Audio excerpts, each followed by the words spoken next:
God of cricket అంటే మనం ఎవరి పేరు చెప్తాం? అలాగే మన ఇండియన్ కెప్టెన్ ఎవరు అంటే మనం ఎవరి పేరు చెప్తాం? క్రికెట్ లో మీకు ఇష్టమైన ప్లేయర్ ఎవరు అంటే వాళ్ళని వేళ్ల పైన లెక్క పెట్టి చెప్పొచ్చు. మరి ఆటల విషయానికి వస్తే మన ఇండియాలో ఫేమస్ అయ్యింది క్రికెట్ మాత్రమే. మరి క్రికెట్ ని తప్పించి మరి ఏ ఇతర క్రీడలు కూడా మన ఇండియాలో అంత ఆదరణ పొందడం లేదు. అయితే ప్రపంచంలోనే అత్యధికమైన ఫేమస్ కలిగిన ఆట ఏదైనా ఉంది అంటే అది ఫుట్బాల్ మాత్రమే. ఇలాంటి గేమ్ ని మన ఇండియాలో చాలా మంది వరకు చూడనే చూడరు. ఒకవేళ మిమ్మల్ని ఫుట్బాల్ లో మీ ఫేవరెట్ ప్లేయర్ ఎవరు అని అడిగితే కంపల్సరీగా మీరు రొనాల్డో ఆర్ మెస్సీ అని చెప్తారు, అది కూడా ఒక ఇండియన్ అయ్యుండి. సో ఇలాంటి సమయంలోనే మన భారత ఇండియన్ ఫుట్బాల్ జట్టుకు ఒక ఆణిముత్యం అయితే దొరికాడు. సో ఇతని పేరైతే మీకు చాలా మందికి తెలియకపోవచ్చు. ప్రపంచంలో యాక్టివ్ ఫుట్బాల్ ప్లేయర్స్ అత్యధికంగా గోల్ చేసిన వాళ్ళలో మన ఇండియన్ ప్లేయర్ కూడా ఉన్నారు.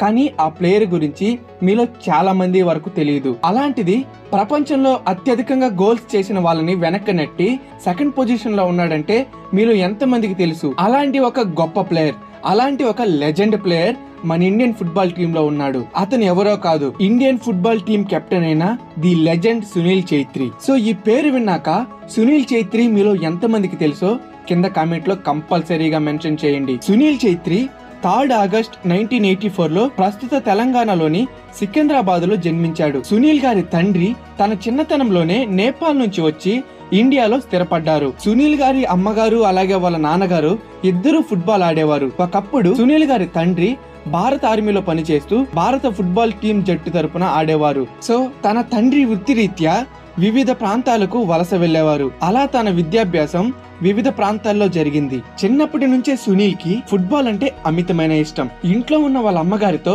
ఖాళీ టైంలో బలూన్స్ తో ఫుట్బాల్ ఆడేవారంట. సో చిన్నప్పుడు సునీల్ ఛేత్రి ప్రవర్తనను బట్టి సునీల్ ఛేత్రికి ఫుట్బాల్ అంటే అమితమైన ఇష్టమని వాళ్ళ నాన్నగారు గుర్తించారు. ఆ తర్వాత సునీల్ ఛేత్రికి ఫుట్బాల్ శిక్షణ ఇప్పించడం స్టార్ట్ చేశారు. నిరంతర సాధన కృషితో ముందుకు కదిలాడు. అలా తన చిన్నప్పుడే చదువును మధ్యలో వదిలేసి అతను 2002లో మోహన్ బగాన్ క్లబ్ తరపున ఆడడం మొదలు పెట్టాడు. ఈ క్లబ్ ఆసియాలోనే చాలా ఓల్డెస్ట్ క్లబ్. క్లబ్ తరపున నేషనల్ ఫుట్బాల్ లీగ్ లో 2 సీజన్స్ ఆడారు. ఆ తరువాత JCT అంటే Jagjit cotton textile football team కి మారాడు. అక్కడ తను 48 గేమ్స్ లో 21 గోల్స్ చేసి అత్యధికంగా తన ఆటని నిరూపించుకున్నాడు. తరువాత అతను ఈస్ట్ బెంగాల్, డెంపో, చిరాగ్, యునైటెడ్ మరియు పోర్చుగల్ ఫస్ట్ లో స్పోర్ట్స్ రింగ్ CPB తరపున కూడా ఆడాడు. అయితే అతను తన ఇంటర్నేషనల్ కెరియర్ ఇండియన్ అండర్-20 టీం తరపున పాకిస్తాన్ లో మొదటి గేమ్ ఆడాడు. ఆ మ్యాచ్ లో 1-0తో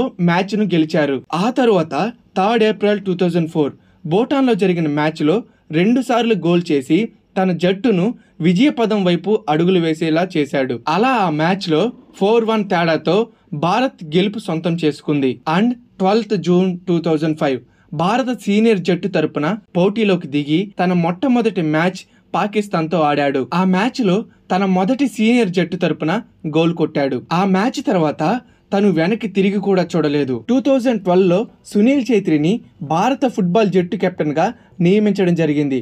ఆ తర్వాత నుంచి ఫుట్బాల్ టీం ని ముందుకు తీసుకొని వెళ్ళాడు. ఈయన సారథ్యంలోనే భారత ఫుట్బాల్ టీం జట్టు 4 సార్లు SAFF south Asian football federation లో గెలిచారు. సునీల్ నాయకత్వంలో భారత జట్టు AFC కి క్వాలిఫై అయ్యింది. ఆయన భారత ఫుట్బాల్ సమైక్య ప్రతిష్టగా నిర్వహించిన సూపర్ ఇండియన్ లీగ్ లో బెంగళూరులో జరిగిన FC తరపున 145 మ్యాచ్లలో 60 గోల్స్ అత్యధికంగా గోల్స్ చేసిన ప్లేయర్ గా ఎప్పటికీ నిలిచిపోతారు. అయితే ప్రస్తుత ఫుట్బాల్ యాక్టివ్ ప్లేయర్ లిస్ట్ లో అత్యధికంగా గోల్ చేసిన ప్లేయర్లలో ఫుట్బాల్ దిగ్గజ ప్లేయర్లలో లోనియల్ మెస్సీను వెనక్కి నెట్టి 2వ స్థానంలో మన సునీల్ ఛేత్రి గారు నిలిచారు.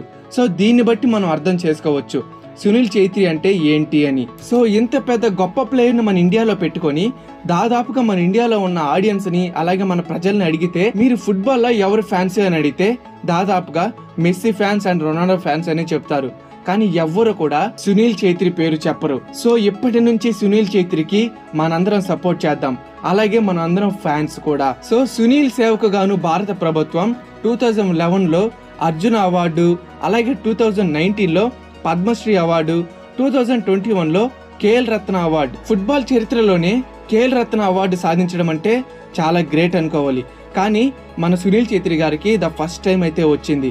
ఈయనే ఫస్ట్ ఖేల్ రత్న అవార్డు గెలిచిన వ్యక్తిగా నిలిచిపోయాడు. సునీల్ ఛేత్రి భారత ఫుట్బాల్ చరిత్రలో ఒక గుర్తుండిపోయే పేరులా మారిపోతుంది. అందులో ఎలాంటి అనుమానము లేదు. ఈయన నేటి తరానికి ఇన్స్పిరేషన్. సో గైస్, ఈ వీడియో వల్ల సునీల్ ఛేత్రి గురించి మీలో చాలా మందికి తెలిసిందనుకుంటున్నాను. ఒకవేళ ఈ వీడియో గాన మీకు ఇన్ఫర్మేటివ్ గా అనిపిస్తే ప్లీజ్ మన వీడియోని లైక్ చేసి అలాగే మన ఛానల్ సబ్స్క్రైబ్ చేసుకొని పక్కనే ఉన్న బెల్ ఐకాన్ ఆల్లో పెట్టుకోండి.